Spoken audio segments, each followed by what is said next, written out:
वक्त तो चला है अपना बिहार का। मैं हूं शुभम मिश्रा, आपके साथ बुलेटिन की शुरुआत बड़ी खबर के साथ करेंगे। बिहार में शराबबंदी को लेकर सियासत एक बार फिर से गर्मा गई है। नेता प्रतिपक्ष तेजस्वी यादव के आरोपों का जवाब केंद्रीय मंत्री ललन सिंह ने दिया है और ललन सिंह ने तेजस्वी यादव पर गंभीर आरोप लगाए और ये कह दिया कि शराब माफिया के साथ तेजस्वी यादव के सांठगांठ है। और इस पर आरजेडी ने भी पलटवार किया है कि शराब माफिया की पहुंच सीएम हाउस तक है। आखिर क्यों गरमाई है बिहार में शराबबंदी पर सियासत, इस रिपोर्ट के जरिए देखिए।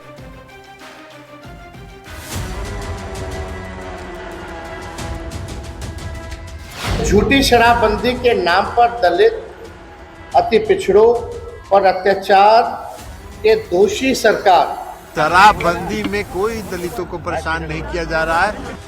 चुनावी साल में बिहार में शराबबंदी पर सियासत तेज हो गई है। लाल पानी पर हो रही राजनीति को लेकर पक्ष विपक्ष के नेता एक दूसरे पर लाल पीले हो रहे हैं। शनिवार को नेता प्रतिपक्ष तेजस्वी यादव ये कहकर राजनीति को गरमा देते हैं कि बिहार में झूठी शराबबंदी के नाम पर दलित और अति पिछड़ों पर अत्याचार हो रहा है।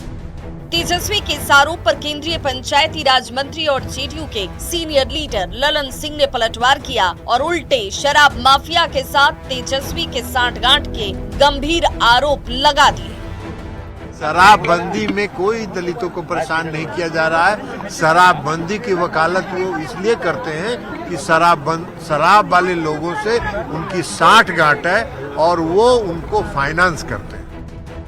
नीतीश सरकार पर शराबबंदी को लेकर टिप्पणी करने पर जेडीयू के नेता तेजस्वी पर चौतरफा हमले कर रहे हैं। केंद्रीय मंत्री ललन सिंह ये आरोप लगाते हैं कि तेजस्वी यादव की पार्टी राष्ट्रीय जनता दल को चंदा शराब माफिया देते हैं। शराब वाले लोग आरजेडी को फाइनेंस कर रहे हैं, जिससे आरजेडी मालामाल हो रही है।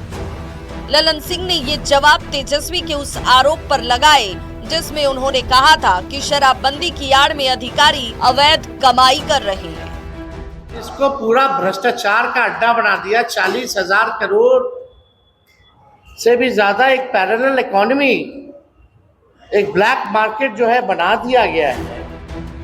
आरजेडी का आरोप है कि बिहार में शराबबंदी के ब्लैक मार्केट से पैरेलल इकोनॉमी खड़ी की गई है। आरजेडी के प्रवक्ता केंद्रीय मंत्री ललन सिंह पर ये पलटवार कर रहे हैं कि शराब माफिया की सांठगांठ तेजस्वी यादव से नहीं बल्कि मुख्यमंत्री आवास से है। जेडीयू के कई नेता शराब तस्करी में पकड़े गए, जिन्हें अधिकारियों की मदद से छुड़ाया गया। ललन सिंह आए, ललन सिंह को बताना चाहिए कि हरनौत में कौन था जदयू का प्रखंड अध्यक्ष, जो बड़े खेप पकड़े गए थे, उसके चलते आपने एक्साइज सुपरिटेंडेंट का ट्रांसफर करवा दिया। यहां पर आपको अस्थामा में जदयू के प्रखंड अध्यक्ष बड़े शराब के खेप के साथ पकड़े जाते हैं, कौन छोड़ाता है? अधिकारी को कौन ट्रांसफर करता है? विपक्ष और सत्तारूढ़ दल शराबबंदी पर आमने सामने हैं, एक दूसरे पर शराब माफिया के साथ मिली भगत का आरोप लगा रहे हैं। ऐसे में देखना होगा कि इन आरोपों में कितनी सच्चाई है और कितनी राजनीति। पटना संवाददाता अमित कुमार के साथ ब्यूरो रिपोर्ट, न्यूज़ 18।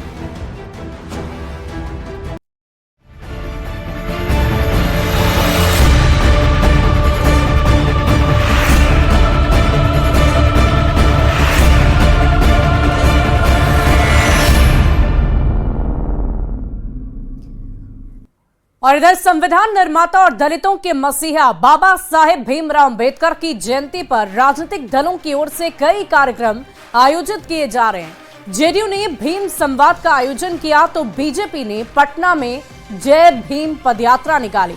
हालांकि अब इस पर सियासत हो रही है कि बाबा साहेब अंबेडकर और दलितों के लिए किसने सबसे ज्यादा काम किया, इस रिपोर्ट के जरिए देखिए।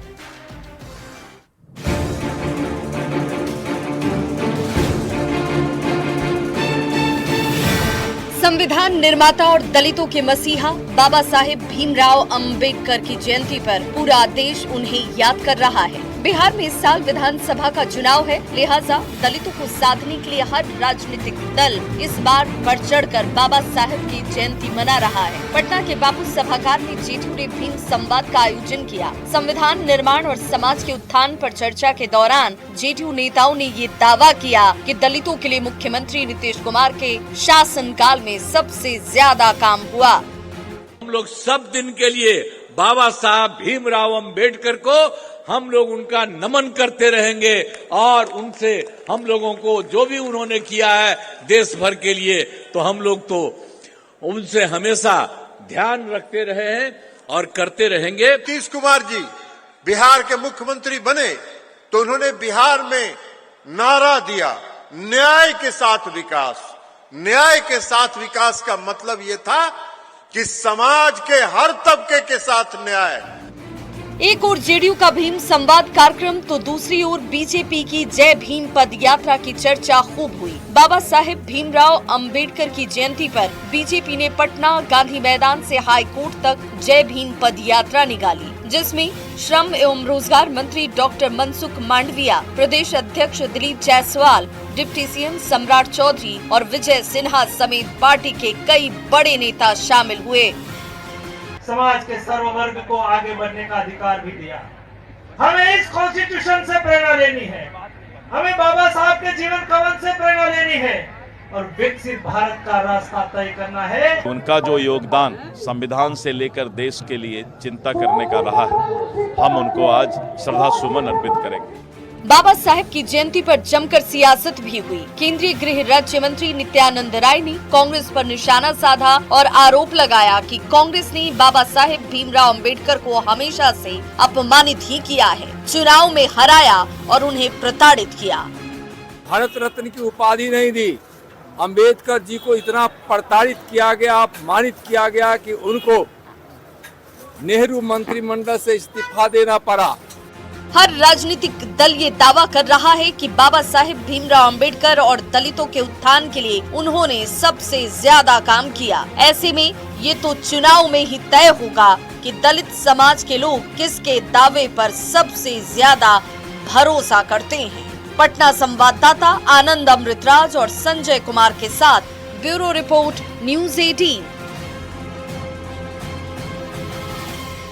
वहीं पीएम मोदी और आरएसएस पर विवादित बयान देकर कन्हैया कुमार अब फंस गए हैं। बीजेपी ने कन्हैया कुमार के खिलाफ एफआईआर दर्ज करा दी है। बीजेपी ने कन्हैया के खिलाफ सख्त कार्रवाई की मांग की है।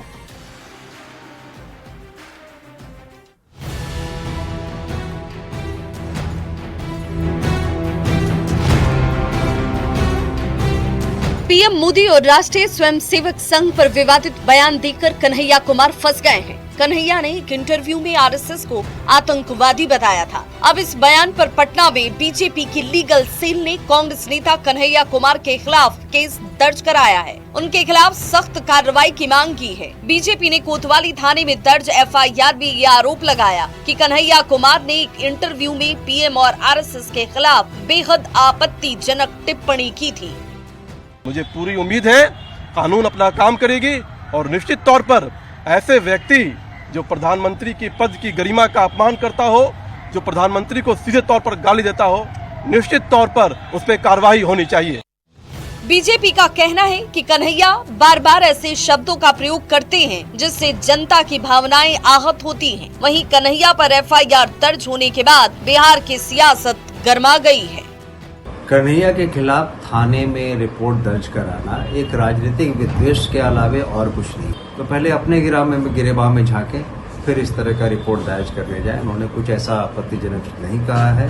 भारतीय जनता पार्टी के नेता मर्यादा भूल करके, मर्यादाहीन भाषा इस्तेमाल करके जिस तरह से विपक्षी दलों को टारगेट करते हैं, जिस तरह से विपक्षी दलों के नेताओं के संबंध में अपशब्द भाषा का इस्तेमाल करते हैं, ये सर्वविदित है। और उसके बावजूद भी भारतीय जनता पार्टी के नेता अपने मर्यादाहीन भाषाओं पर, अपने मर्यादाहीन आचरण पर एक शब्द नहीं कह पाते हैं। कांग्रेस पार्टी के नेता जिस प्रकार से आदरणीय प्रधानमंत्री जी पर टिप्पणी किया है, ओछी शब्दों का प्रयोग किया है, मैं समझता हूं कि पूरे मामले पर पटना पुलिस की नजर है और पटना पुलिस पूरे मामले को जांच पड़ताल कर संदर्भित कार्रवाई करने की दिशा में आगे बढ़ेगी। लोगों को याद है कि कन्हैया कुमार का देश विरोधी एक्टिविटी में शामिल टुकड़े टुकड़े गैंग से संबंध रहा है। कन्हैया का इतिहास रहा है कि वह देश को अपमानित करने का काम करता रहा है। कांग्रेस ऐसे ही उदंड नेता को लोगों को प्रश्रय देती है जिसका कोई जनाधार नहीं रहता। कन्हैया उसी में से एक है। कांग्रेस नेता कन्हैया का ये विवादित बयान पहला नहीं है। इससे पहले भी उन्होंने आरएसएस की तुलना आतंकवादी संगठन आईएसएस से की थी। कन्हैया के इस बयान को लेकर काफी हंगामा मचा था। अब पीएम मोदी और आरएसएस पर विवादित बयान देकर कन्हैया कुमार कानूनी पेंच में फंस चुके हैं। लगातार विवादित बयानों को लेकर कन्हैया कुमार की मुश्किलें बढ़ सकती हैं। न्यूज़ 18 के लिए पटना से संजय कुमार की रिपोर्ट। बढ़ते अगली खबर की ओर। सासाराम में कांग्रेस के सांसद मनोज कुमार ने कहा है कि कांग्रेस बिहार की सभी 243 सीट के लिए तैयारी कर रही है। पार्टी आलाकमान और गठबंधन के शीर्ष नेता जब बैठकर निर्णय कर लेंगे कि कौन कौन सीट पर किस किस दल के उम्मीदवार चुनाव में लड़ेंगे, तब देखा जाएगा। लेकिन फिलहाल कांग्रेस के कार्यकर्ता बिहार के सभी विधानसभा सीटों पर अपनी तैयारी कर रही है। साथ ही उन्होंने कहा कि कांग्रेस बिहार विधानसभा चुनाव मजबूती के साथ लड़ेगी। तैयारी 243 पर है। हमारे जो मतलब हमारा लीडरशिप जो टीम है वो तय करेगा कांग्रेस कितना सीट पर लड़ेगा, लेफ्ट कितना पर लड़ेगा, आरजेडी कितना पर लड़ेगा, मुकेश साहनी जी कितना पर लड़ेंगे, और कुछ हो सकता है नया पार्टी आए वो उनका तय मतलब टीम तय करेगा। लेकिन हमारी तैयारी 200।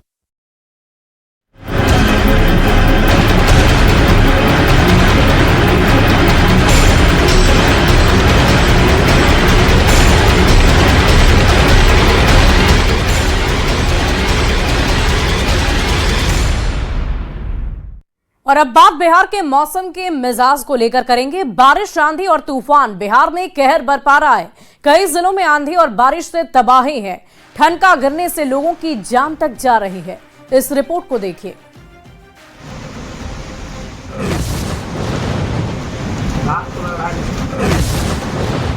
बिहार में आंधी, तूफान और बेमौसम बारिश का कहर जारी है। कई जिले में बारिश और आंधी ने कोहराम मचाया है। सीवान में तेज आंधी और तूफान में दीवार गिरने से एक बच्चे की मौत हो गई। बच्चे की मौत के बाद परिजनों में चीख पुकार मच गई। तेज आंधी में एक विशाल पेड़ घर पर गिर गया। आने में 11 बजे, 11:30 बजे आने में कैसे मरवा बा देवलिया पर इस तरह दिवाली घर बा गानिया में गिरल देवलिया जगा। बेतिया में अचानक मौसम बदल गया। जिले के कई इलाकों में तेज तूफान के साथ बारिश शुरू हो गई। ओलावृष्टि से किसानों को भारी नुकसान हुआ है। गेहूं की तैयार फसल और आम का मंजर ओलावृष्टि के कारण बर्बाद हो गया है। वहीं तेज तूफान और बारिश के कारण दिन में ही अंधेरा छा गया है। भागलपुर में बारिश से भोलानाथ फ्लाईओवर के पास जल जमाव की स्थिति बनी हुई है। सड़क का नजारा नदी सा नजर आ रहा है। लोग जान जोखिम में डालकर नाले के ऊपर बने स्लैब से होकर आना जाना कर रहे हैं। जल जमाव से निजात दिलाने के लिए नगर निगम के दावे भी यहाँ खोखले नजर आ रहे हैं। आंधी और बारिश ने बेगूसराय में भी जमकर कहर बरपाया है। आंधी और बारिश ने किसानों की कमर तोड़कर रख दी है। खासकर समूहों के किसानों को भारी नुकसान हुआ है। 2000 बीघा में लगी मक्के की फसल तबाह हो गई है। अकबरपुर बरारी पंचायत में लगभग 2000 बीघा जमीन। ये स्थिति है जैसे लगता है कि जो कोई खेत बाव करते हैं तो उसको चौकी से उस टाइप से सारा फसल बर्बाद हो गया है। लाख नहीं करोड़ों की लागत लगी और पकी हुई फसल, यानी कटनी शुरू हो रही थी और दमाई भी शुरू हो रही थी। कटनी काट के बोझा जो बांधा गया वो अभी खेत में ही रह गया। जहानाबाद में आंधी बारिश के चलते एक युवक की पेड़ के नीचे दबकर मौत हो गई। तेज आंधी के चलते ताड़ का पेड़ युवक पर गिर गया और युवक की दर्दनाक मौत हो गई। गोपालगंज में आंधी तूफान से भारी नुकसान हुआ है। ठनका गिरने से एक किसान की मौत हो गई। गोपालगंज बेतिया हाईवे पर कई जगह पेड़ गिरने से यातायात घंटों बाधित रहा। बारिश से गेहूं की फसल को भारी नुकसान हुआ है। न्यूज 18 के लिए सिवान से संवाददाता मृत्युंजय सिंह, बेतिया से मुन्ना राज, भागलपुर से आशीष रंजन, बेगूसराय से संतोष कुमार, जहानाबाद से राजीव रंजन बिमल और गोपालगंज से गोविंद कुमार की रिपोर्ट। और अगली खबर सहरसा से, जहां अपराधियों ने एक व्यक्ति की सिर काटकर बेरहमी से हत्या कर दी और उसका सिर गायब कर दिया। चाउमीन दुकानदार का सिर कटा शव मिलने से इलाके में सनसनी फैल गई है। दुकानदार की हत्या से इलाके में दहशत का माहौल है।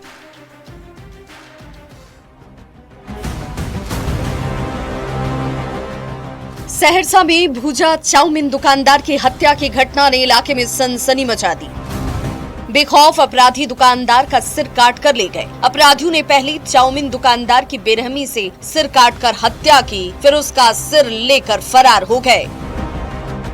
घटना पतरघाट थाना क्षेत्र के गोलमा की है। मृतक के बेटे का कहना है कि चाउमीन दुकानदार निर्मल शाह हर दिन की तरह शनिवार को भी भूजा बेचने गए थे। वो अक्सर रात के 8 से 9 बजे तक घर लौटते थे, लेकिन उस रात 10 बजे तक नहीं लौटे। जब फोन किया गया तो फोन भी रिसीव नहीं हुआ, जिसके बाद परिवार के लोगों ने खोजबीन शुरू की। सड़क के किनारे सर कटा शव देखकर हड़कंप मच गया। मृतक के धड़ को पुलिस ने कब्जे में लेकर पोस्टमार्टम के लिए भेज दिया है। रात में अचानक मेरे पापा को सर काट के अलग कर दिया है वहाँ पे। तो हम लोग को किसी से नहीं आज तक दुश्मनी हुआ है, नहीं केस मुकदमा हुआ है। तो हम लोग जानेंगे किसी से दुश्मनी था तो हमारे पापा के साथ ऐसे किया है। भूजा चाउमीन दुकानदार की हत्या के बाद पुलिस ने एफआईआर दर्ज की। 4 अलग अलग थानों की पुलिस अब सिर खोजने में लगी है। अब तक अपराधियों की पहचान भी नहीं हो पाई। हत्या की वारदात को क्यों अंजाम दिया गया, ये भी पता नहीं चल सका। चाउमीन दुकानदार के सिर काटकर हत्या के बाद इलाके में दहशत का माहौल है। न्यूज़ 18 के लिए सहरसा से कुमार अभिनव सिंह की रिपोर्ट।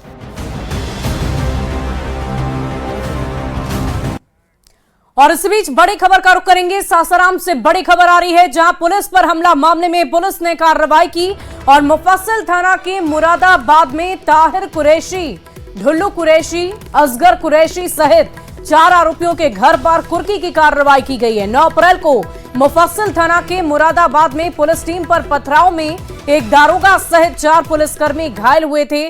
साथ ही 2 अपराधियों को भी ग्रामीणों ने छुड़ा लिया था। 9 तारीख को मुफस्सिल थाना अंतर्गत इसी मुरादाबाद क्षेत्र में पुलिस पर हमले की कार्रवाई हुई थी। उसी संदर्भ में ये लोग जिनकी विरुद्ध कार्रवाई की जा रही है कुर्की की, ये भी उसमें अभियुक्त है। और इस बीच गोपालगंज से बड़ी खबर का रुख करेंगे। स्कॉर्पियो से 87 किलोग्राम चांदी बरामद हुई है। पुलिस ने 3 लोगों को हिरासत में लिया है। आगरा से तस्करी कर लाई जा रही थी चांदी। मीरगंज पुलिस को वाहन चेकिंग के दौरान चांदी बरामद हुई। बड़ी खबर गोपालगंज से आ रही है। आगरा से लाई जा रही थी चांदी। बड़ी जानकारी आप तक पहुंचा रहे हैं। वाहन चेकिंग के दौरान चांदी बरामद की गई।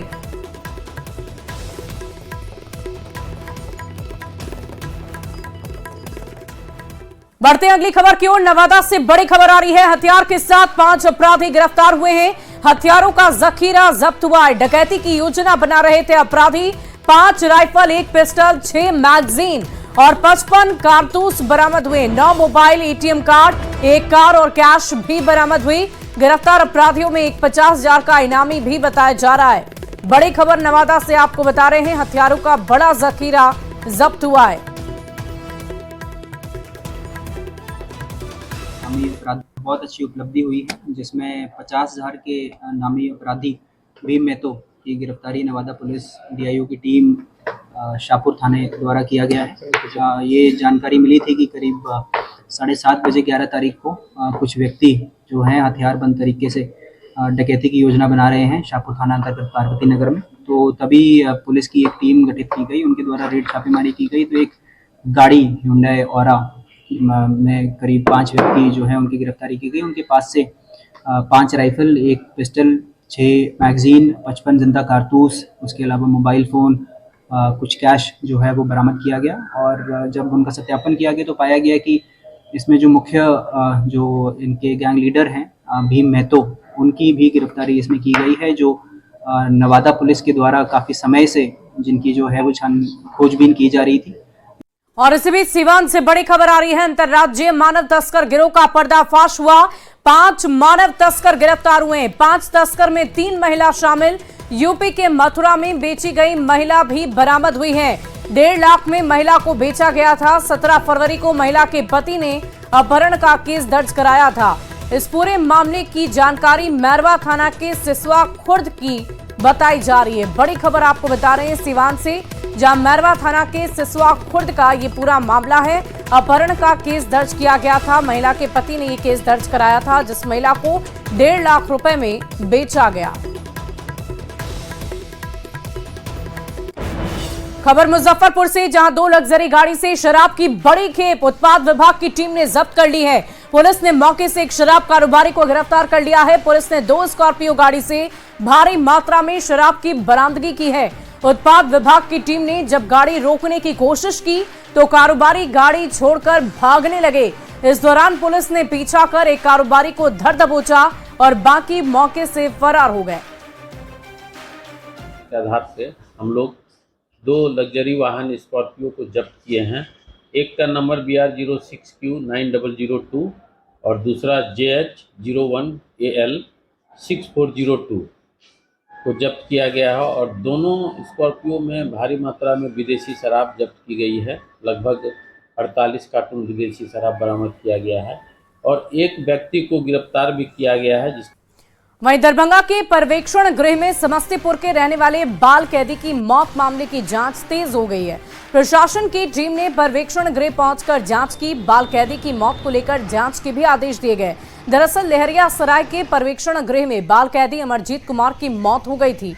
पेट दर्द की शिकायत होने पर उसे DMCH ले जाया जा रहा था, लेकिन रास्ते में ही उसने दम तोड़ दिया। बाल कैदी के शरीर पर मिले जख्म के निशान पर परिजनों ने मारपीट से मौत की आशंका जताई। बताया जा रहा है कि कैदी की दूसरे कैदियों के साथ मारपीट भी हुई थी। और कई सारे निर्देश जो बच्चे हैं वो किस प्रकार से अभी रह रहे हैं, उन सब मामलों की जांच की गई है। जिसकी मृत्यु हुई है उसकी एग्जीक्यूटिव मजिस्ट्रेट और जुडिशियल मजिस्ट्रेट की उपस्थिति में इंक्वेस्ट और पोस्टमार्टम की कार्रवाई हुई है और उसकी इंक्वायरी भी जुडिशियल कराई जा रही है। आगे कोई घटना अप्रिय घटित ना हो और क्या क्या हम लोगों को स्टेप्स लेने हैं, इस पे चर्चा हुई। क्या जांच? वहीं शिक्षा विभाग के ACS S Siddharth teachers of Bihar के कार्यक्रम में शामिल हुए।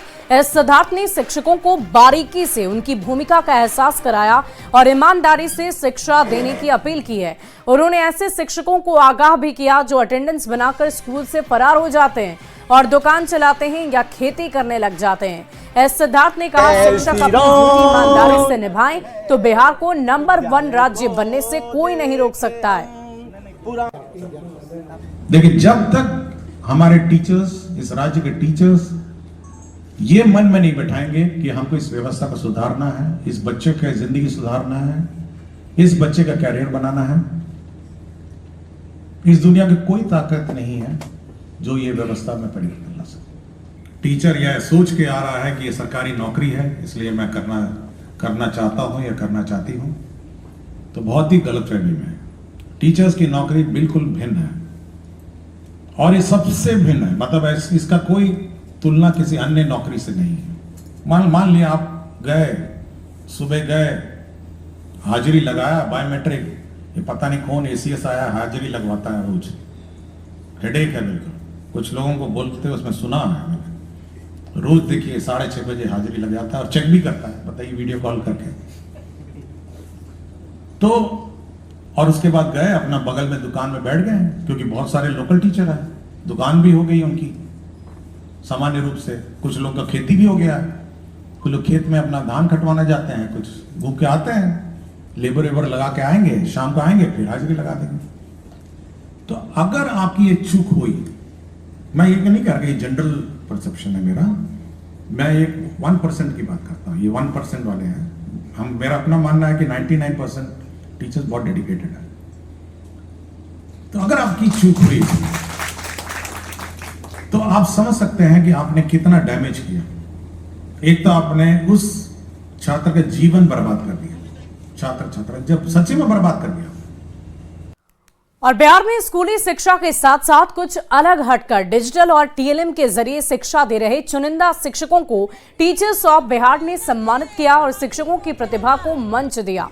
AN सिन्हा इंस्टीट्यूट में समारोह में खुद शिक्षा विभाग के ACS एस सिद्धार्थ भी मौके पर पहुंचे हुए थे और शिक्षकों की जमकर तारीफ की है। उन्होंने कहा कि सम्मान देने वाले और सम्मान पाने वालों के लिए आज का दिन खास रहा और सभी ने संकल्प भी लिया कि नई शिक्षा नीति के तहत सरकारी स्कूल के बच्चों को गुणवत्ता शिक्षा देने में हर शिक्षक अपना फर्ज ईमानदारी के साथ निभाएंगे। उत्कृष्ट कार्य करने वाले बिहार के शिक्षकों को टीचर्स ऑफ बिहार ने सम्मानित किया और शिक्षा विभाग के एसीएस एस सिद्धार्थ ने भी सभी शिक्षकों की तारीफ की है। जरा बातचीत करते हैं, टीचर्स ऑफ बिहार के संस्थापक हैं शिव, क्या लग रहा है जो प्लेटफॉर्म ने आज एक तरह से तालियां बटोरी है, कितने शिक्षकों को आपने सम्मानित किया है? कुल हम लोगों ने 200 शिक्षकों को सम्मानित किया है, जिसमें से हमारे 51 शिक्षक हैं, ऐसे शिक्षक हैं जो नवाचारी शिक्षक सम्मान कर रहे हैं। We call them unsung heroes, मतलब वो कार्य करने वाले लोग हैं, दिखावा नहीं करते हैं। बट ये टीम जो हम लोगों की 150 की टीम है, ये ऐसी टीम है जो पब्लिकेशंस करती है, जो ढूंढती है, मॉडरेटर्स हैं, लीडर्स हैं, डिस्ट्रिक्ट मेंटर्स हैं, जो इन जैसे शिक्षकों की तलाश करती है। और सिर्फ इतना ही नहीं, बल्कि शिक्षा विभाग के तमाम जितनी योजनाएं होती हैं या जो कार्य होते हैं उस पर शिक्षकों की कैपेसिटी बिल्डिंग कैसे काम कर रहे हैं। टीचर्स ऑफ बिहार में शिक्षक जो भी कार्य करते हैं उसको टीचर्स ऑफ बिहार प्लेटफॉर्म देती है और टीचर्स ऑफ बिहार में के द्वारा जो है कई पत्रिकाएं भी प्रकाशित की जाती है, जिसमें एक प्रज्ञानिका भी है और जिसकी मैं संपादक हूँ। और प्रज्ञानिका जो पत्रिका है उसमें शिक्षकों के नवाचारों को शामिल किया जाता है। क्या नाम है आपका? निधि चौधरी किशन। बिल्कुल, शैक्षणिक क्रांति लानी होगी तो कुछ न कुछ करना होगा और कई ऐसे टीचर हैं जो एक तरह से स्कूली शिक्षा के साथ साथ संपादन का भी काम करते हैं और मैगजीन भी एक तरह से प्रकाशित करती हैं। आप कहाँ से? मैं बांका से हूँ और टीचर्स ऑफ बिहार में जुड़ी हूँ। हमेशा कहते हैं ना कि तारीफ किसे अच्छी नहीं लगती। काम तो हम पहले भी करते थे, पर काम की जब तारीफ होती है तो करने का उत्साह दोगुना हो जाता तो नहीं है ना? नहीं, संकल्प तो हमारा बहुत पहले से ही है, लेकिन अभी जैसे हमें नया नवाचार के लिए जो हमें प्रशस्ति पत्र दिया गया, ये हमारी ऊर्जा को काफ़ी बहुत ऊंचा कर दिया है। सुमन जी के नेतृत्व में शिक्षकों को पहले डिजिटली ट्रेंड किया गया, जिस समय हम लोगों ने इसको शुरू किया था। और टेक्निकल नॉलेज और प्रोजेक्ट ई शिक्षक साथी जो हमारा है, मेरा स्कूल बांका में है, सरकारी विद्यालय उर्दू स्कूल है, आज गर्व हो रहा है और वेबसाइट बना है निःशुल्क। अगर सामने से प्रोत्साहन मिलता है तो काम करने की ऊर्जा दुगनी बढ़ जाती है। और टीचर्स ऑफ बिहार है सीमित साधनों की कुशल प्रयोग द्वारा अधिकाधिक आवश्यकताओं की संतुष्टि। ये टीचर्स ऑफ बिहार ने बहुत अच्छा प्लेटफॉर्म दिया है सरकारी विद्यालय के शिक्षकों के लिए और ये दिखाया है कि नहीं, काम करते जाइए, एक दिन नाम जरूर हो। ऐसे शिक्षक जो न सिर्फ डिजिटल क्रांति ला रहे हैं बल्कि शैक्षणिक क्रांति में भी अहम भागीदारी निभाते नजर आ रहे हैं। रजनीश कुमार, न्यूज़ 18 पटना। और अपना बिहार के इस खास बुलेटिन में अभी के लिए बस इतना ही। आगे देखिए जो